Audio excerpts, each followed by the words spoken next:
So the first domino has fallen, Jazz fans. In a Woj bomb dropped at 4:29 p.m. on June 5th, 2022, the tweet read, Utah Jazz coach Quin Snyder is planning to step down, sources tell ESPN. Now, there was an article released not too long ago here, just about a week, that was talking about how Quin Snyder was a great coach, but it seemed like maybe he was on the market. That was on ESPN. It was talking about how the Jazz had been actively working to get a solution, to find a way to keep Quin Snyder around. Did I believe that? Not really. I think that they were really just trying to tell other organizations. It was their message telling them, yes, Quin Snyder's on the market. Tell us if you want him. So Quin is gone. Who will replace him? That is the question, and that is going to be answered in future videos. But talk about the end of an era. An era of really, really solid regular season performance. An era of teams that should have.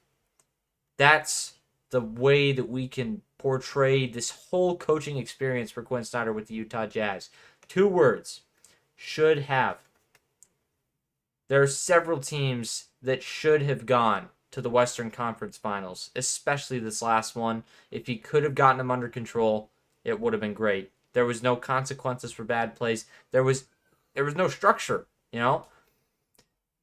He was the best defensive coach in the league, hands down, I would say 3 years ago.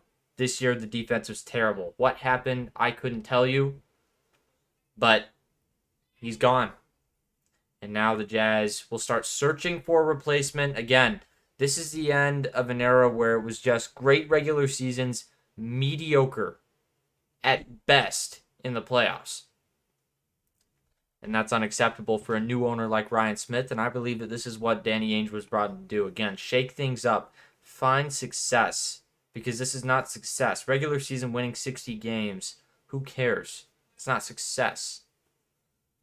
That is it's false. You have to find somebody who can take you to the edge in the playoffs. And Quin Snyder was not that guy. And this is reflective of that. It was definitely not just his decision to step down. This is influenced by the Jazz. And we'll see what happens, man. This could be interesting. Who will replace him? We'll have videos coming out on that in the coming days.